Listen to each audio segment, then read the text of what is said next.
Swayam Prabha. Digital India. Educated India.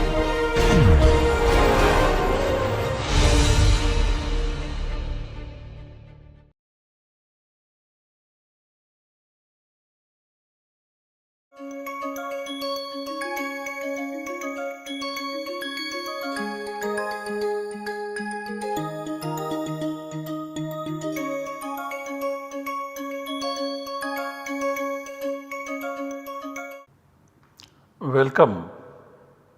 I welcome you all to this lecture in the course Sandhi in Paninian grammar.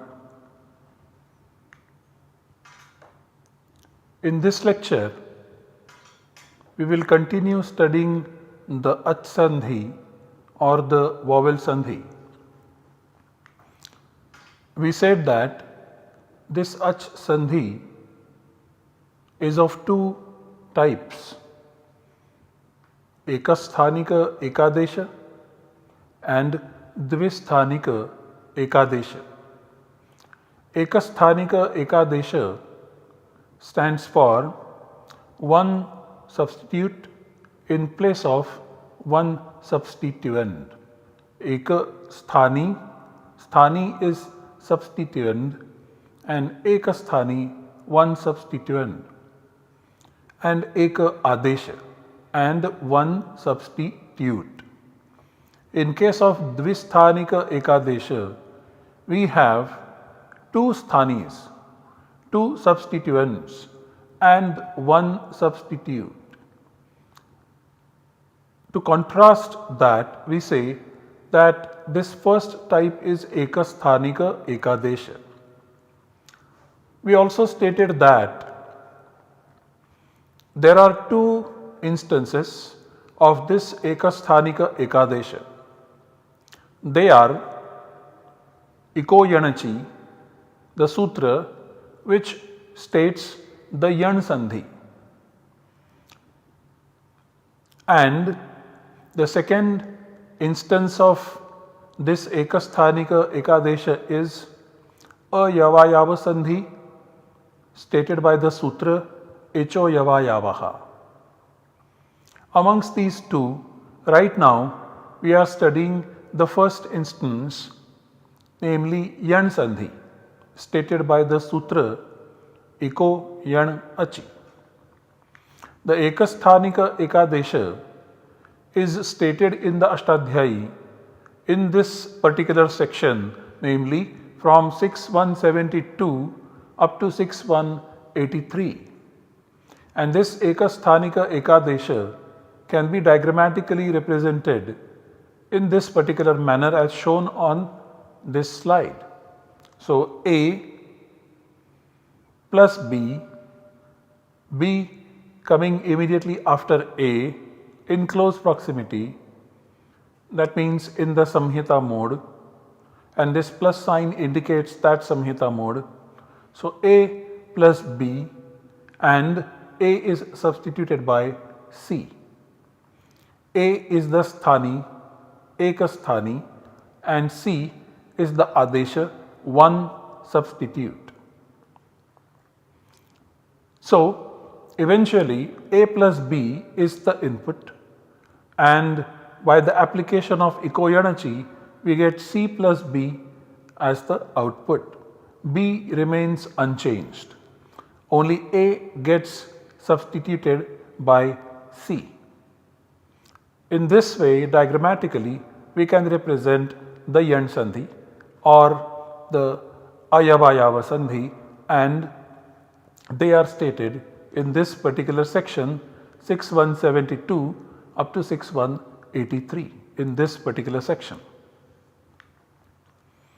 Now, when we study yan sandhi, we first of all studied the sutra iko yanachi. We noted down what is ik, what is yan, and what is ach. We also studied how to form the pratyahara from the data given in the 14 sutras. After having comprehended the meaning of ik, yan and ach, We also studied the meaning of the cases. The sixth case stands for in place of. The seventh case means immediately before. And then we made the meaning of ikoyanachi clear. We said that immediately before an ach, ik is substituted by yan.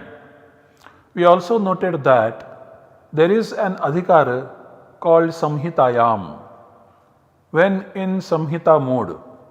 So when ik followed by ach is in the samhita mode, then substitute ik by yan. That is the meaning of ikoyanachi that we arrived at. Then we looked at the concept of uddeshya and vidheya and applied it in this particular sutra. What we found was ik and ach are uddeshyas, already known elements, and yan is the vidheya, something stated anew by this particular statement in the form of a sutra. Then we introduced the Savarna Grahaka Sutra, Anudit Savarnasya cha Pratyayah 1169. And we said that according to this sutra, when an, meaning all the vowels, including ik as well as ach, all the vowels, they stand for their homogeneous sound when they are uddeshyas and not the vidheya. By application of this particular sutra, we expanded the meaning of ikoyanachi by saying that ik stands for a number of sounds and ach also stands for a number of sounds. We also eliminated certain obvious combinations, for example pluta and some other combinations. Then we studied individual examples, and in these examples we followed certain scheme where we showed the sthani as well as the right hand side environment in red ink and the substitute in blue ink. And we also used an arrow, right hand moving arrow with green ink filled to indicate that the output is produced by application of the sutra. So we have discussed individual cases, individual examples, and have shown that yan sandhi indeed takes place. Now in this lecture we are going to further discuss some more examples and also are going to have some discussion. We are going to study the examples of this yan sandhi in the light of an unwritten principle, and that principle is stated in the form of a verse in the tradition, and that verse is quoted on this particular slide. Samhita ekapade nitya, nitya dhatupasargayoho, nitya samase vakyetu sa vivaksham apekshate. This is that verse. This verse is enlisting some features, some features of Samhita, and most importantly when this Samhita is obligatory. As we have already discussed, the background for the sandhi to take place is Samhita, the close proximity in which sounds are uttered, that is Samhita. And when such a Samhita is the mode of utterance, then the sandhis take place, then the yan sandhi takes place. So this verse tells us where all is the Samhita obligatory, meaning thereby that the yan sandhi will also be obligatory in those cases. And in this particular lecture we shall study examples which illustrate these points. So, we will take the examples of Yan Sandhi in Ekapada, examples of Yan Sandhi between Dhatu and Upasarga, examples of Yan Sandhi in the compound and also within the sentence, and how when Vivaksha is expected, how the Sandhi does not take place. Previously, the examples were focused on the combinations of Sthani and Nimitta. The previous examples, they highlighted what was the Sthani, what was the substituent and what was the Nimitta, and there are various combinations that are possible.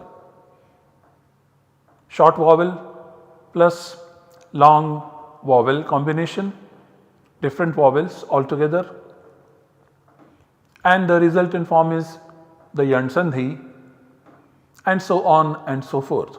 That was the focus. In this lecture, our focus is the locations, various levels where Samhita is obligatory. So, this verse says that Samhita is obligatory within one pada. So, we shall focus on this one pada and take some examples and illustrate how Yan Sandhi happens. And also between the verbal root and the preverb. Verbal root is Dhatu, preverb is Upasarga.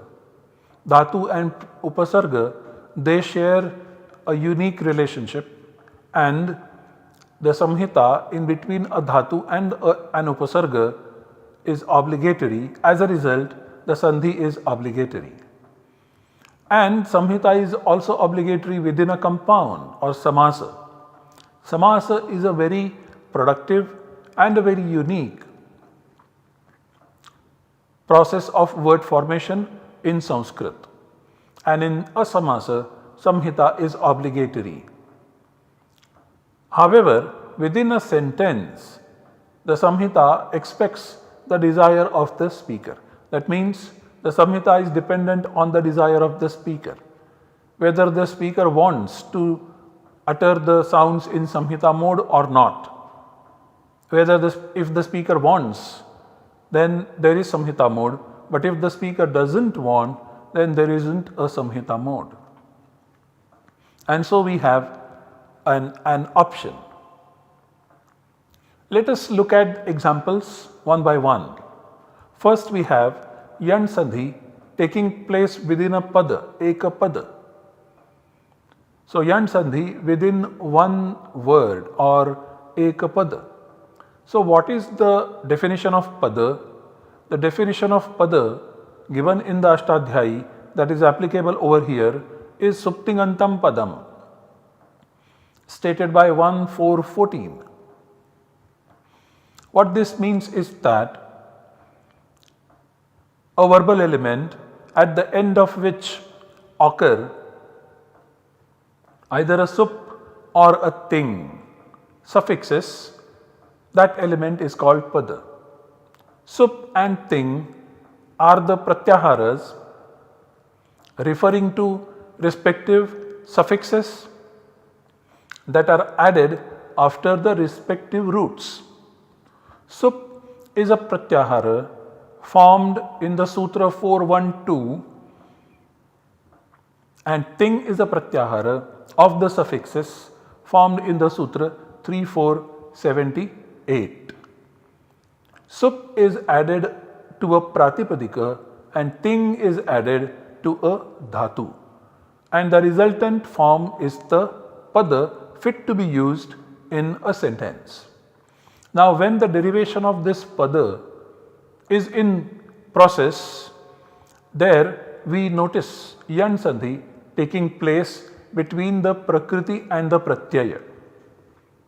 So these square brackets indicate that this is a pada, and the plus sign indicates that there are two constituents of this pada.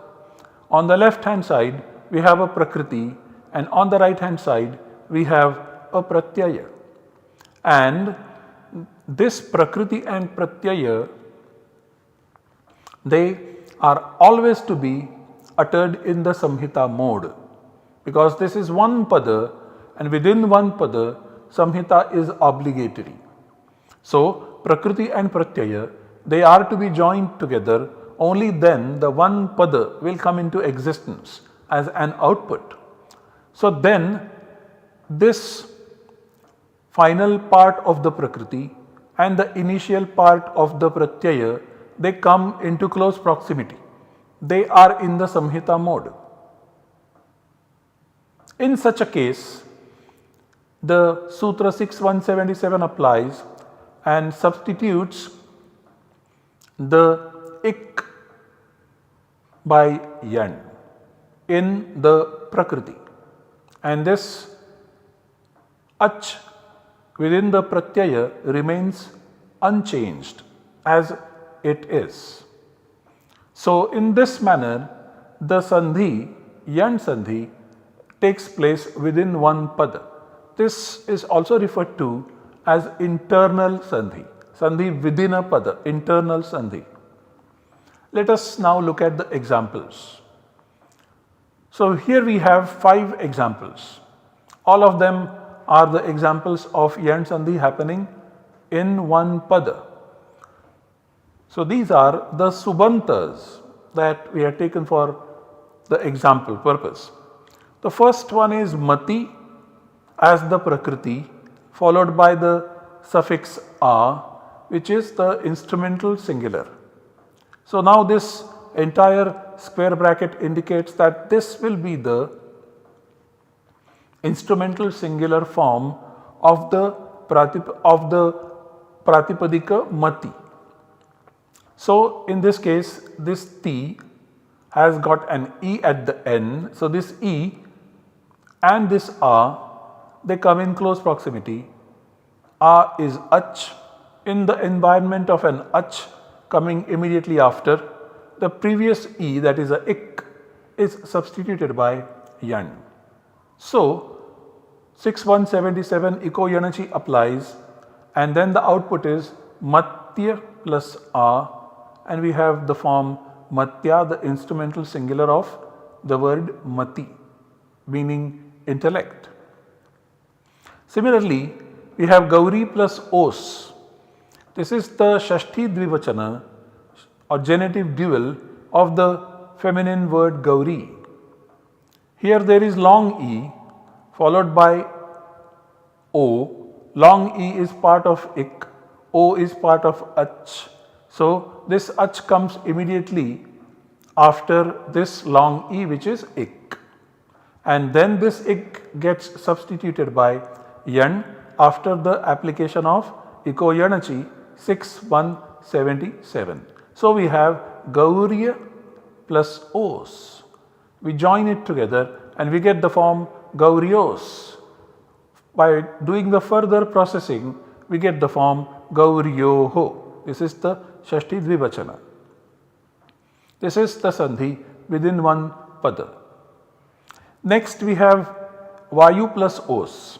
These two examples, they had the vowel e and long e. Now the next two examples are going to have short u and long u. So Vayu plus os. In this, once again we have o immediately preceded by u. U is ik, o is ach, o is ach, and so 6177 applies, and then we get the output Vaiv plus os, Vaivos, and by further processing we get the form Vaivoho, which is the Shashti Saptami Dvivachana, genitive as well as locative dual of the word Vayu. Gauriyoho is also Shashti Saptami Dvivachana of Gauri. So Vayu plus os gives us this particular output. Vayu plus os is one pada. Similarly, we have Vadhu plus au. In Vadhu, we have long u followed by the pratyaya au, which has got a vowel. This is one pada. This is the Nominative and accusative dual. Prathama, Dvitiya, Dvivachana. Vadhu plus Au. So 6177 applies and the output is Vadhva plus Au. U is substituted by Va and so we get the form Vadhvau. Similarly, we have Dhatru plus A. Dhatru plus A. This is the instrumental singular of Dhatru. Here we have Ru followed by A. They are in the Samhita mode and Samhita is obligatory over here and so Eko-Yanachi applies and the output derived is Dhatra plus A, that is Dhatra. So these are the 5 examples where Yan Sandhi occurs within one pada. After this Sandhi is done, the form becomes fit to be used in the sentence. And so we have Matya, instrumental singular of Mati, Gauriyoho, genitive and locative dual of Gauri, Vaivoho, genitive and locative dual of Vayu, Vadhvau, nominative and accusative dual of Vadhu, and Dhatra, instrumental singular of Dhatru. Next we have Yan Sandhi, which is part of a sentence or Vakya. Within a Vakya. When we say within a Vakya, it means Yan Sandhi between the padas, because padas are the building blocks of the Vakya. A Vakya is built out of the padas. And so, Yan Sandhi between the padas. This is different than the previous instance when the Yan Sandhi took place within a pada. So now if you see, here there are 2 square brackets, one to the left hand side of the plus sign and the one on the right hand side of the plus sign. And they are having another set of square brackets indicating that this is one sentence. One sentence consisting of 2 padas and 2 padas are in close proximity. Then what happens? In this case, the final element of the Purva pada, the pada that occurs before the plus sign is called Purva pada and the initial vowel that occupies the initial position of the Uttara pada.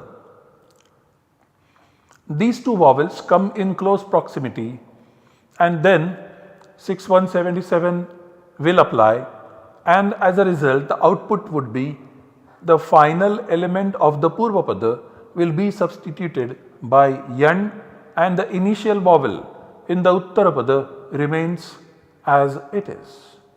So this is now the external Sandhi where 2 padas forming a sentence, they come in the Samhita mode and then Yan Sandhi happens because of the fulfillment of the conditions and so this is Pada external Sandhi.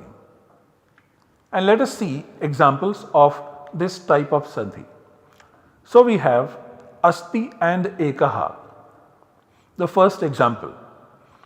There are in fact 4 examples on this slide and they are of E and U vowels respectively from the set of Ik.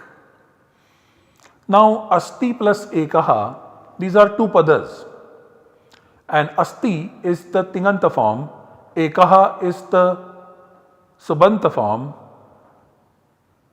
This constitutes one sentence and so we have E coming at the end of this first pada and A coming in the beginning of this second pada. So this is the pada external Sandhi, the Sandhi between 2 padas, Sandhi in the sentence. So in this case 6177 Eko-Yanachi applies and the output generated is Astya, E changes to Ya plus Ekaha, that is Astyekaha. Then we have Asti and Uttarasyam. This is the famous beginning of the celebrated Mahakavya called Kumara Sambhavam. Astyuttarasyam Deshidevatatma Himalayo Nama Nagadhirajaha and so on. Purva Parau Toya Nidhi Vagayya Sthita Prithivya Iva Manadandaha. So Asti and Uttarasyam. Once again, these are two padas. Asti is a Tinganta pada and Uttarasyam is the Subanta pada. E occurs at the end of Asti. U occurs in the initial position of this pada Uttarasyam. And so they both are in the Samhita mode. And so the Sutra 6177 applies. And the output generated is Astya.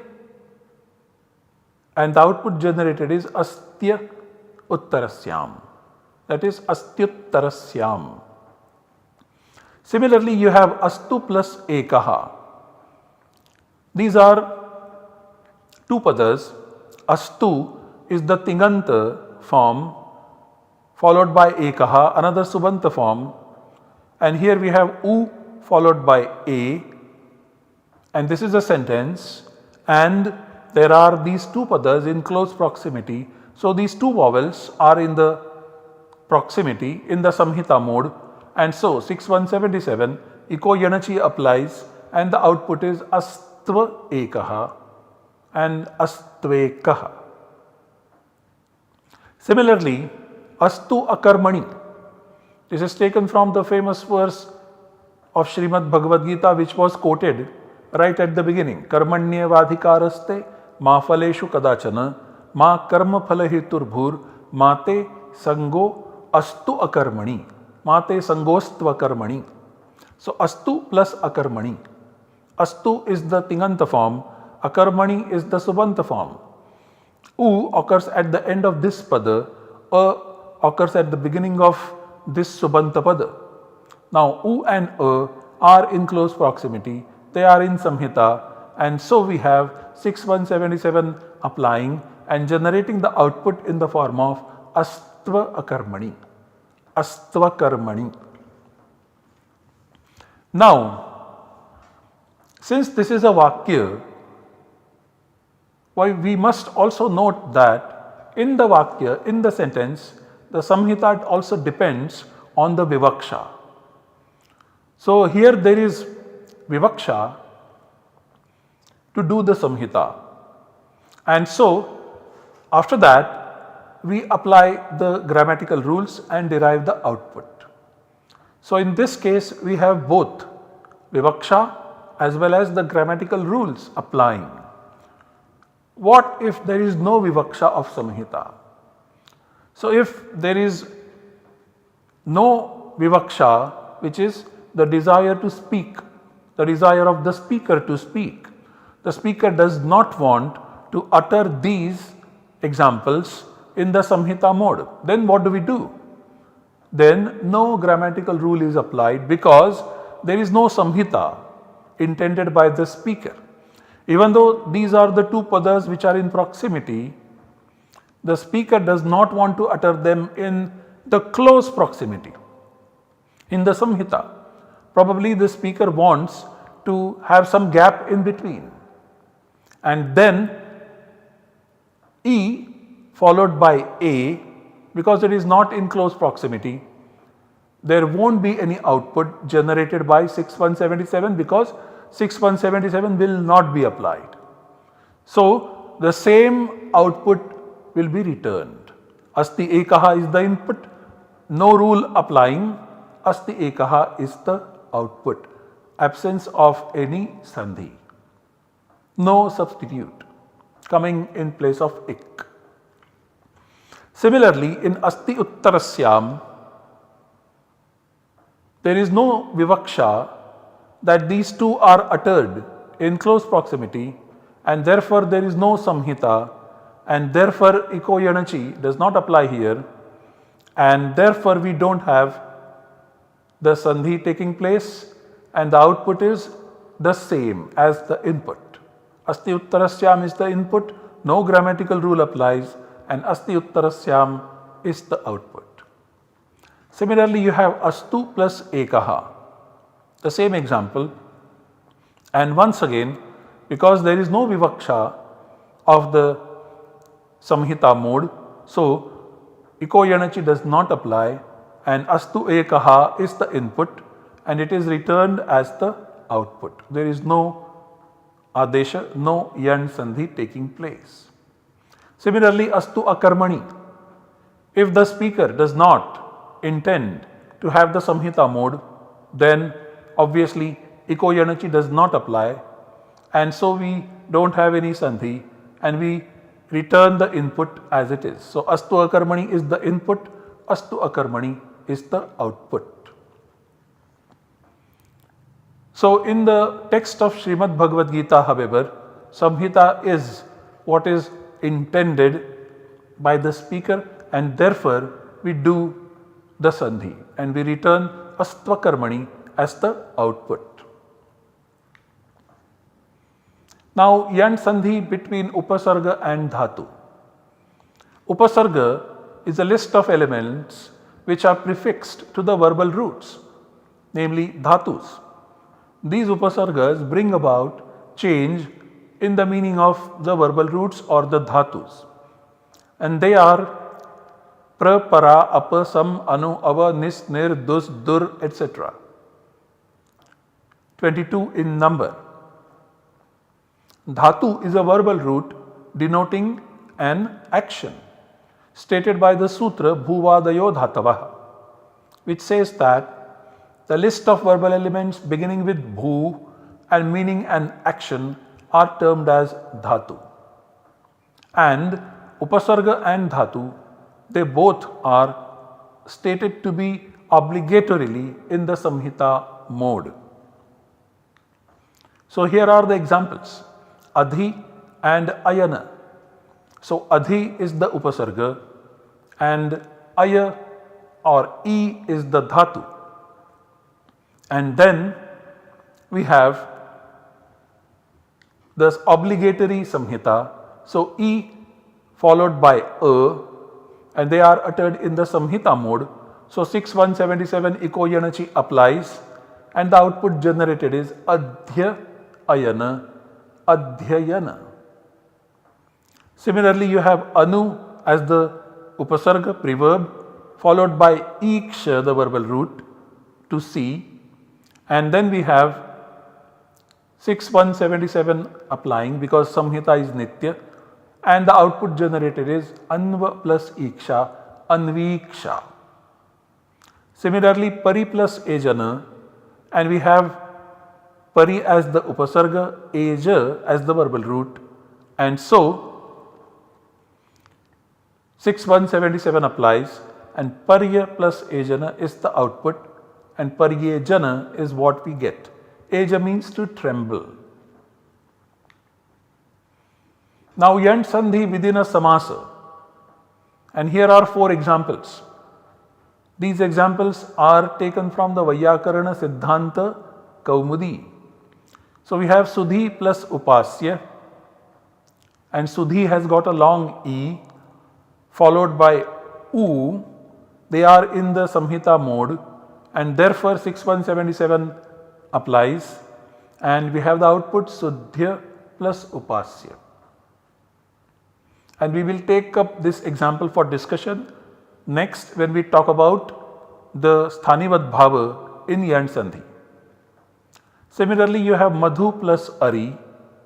This is a samasa or a compound, and so samhita is obligatory, and so you have u followed by a in the samhita mode, and so 6177 applies, and the output generated is madhva plus ari, madhvari. Similarly, you have dhatru plus amsha, and this is a samasa, and so samhita is obligatory, and so you have ru followed by a in close proximity. So 6177 applies, and the output generated is dhatra plus amsha, dhatramsha. Similarly, you have lu plus akriti. This is a samasa, and so samhita is obligatory, and so you have 6177 applying, and the output generated is la plus akriti, that is lakriti. These are the 4 examples of yan sandhi occurring within a compound. And within a compound, sandhi is obligatory primarily because samhita is obligatory. Here is a note on vivaksha. In all the previously discussed cases, 2 principles are seen working. The first is vivaksha, the desire to speak by the speaker. In all the cases this is there. Wherever you do the samhita mode, you do the sandhi, vivaksha is playing an important role. And then after there is the samhita, the next principle is the grammatical rule stated in the Paninian grammar. That grammatical rule also plays an important role to derive the desired form. In the sentence, however, there are 2 possibilities that arise. Both principles work together. There is vivaksha to do the samhita and then the grammatical rules apply. So, both principles work together. Or sometimes only one principle works, namely the vivaksha, and no grammatical rules apply. This is the interpretation of the statement that we quoted earlier. To summarize what we have discussed in this lecture, the yan sandhi applies internally as well as externally, within a pada as well as between the padas. Within a pada where the pada is the output, and within a vakya where the pada is the input and the vakya is the output. The yan sandhi applies in different environments, and we have studied those environments in detail in this lecture. Now, this application will become an input for the accent rules to apply, which we shall study in the coming lectures. Thank you for your attention.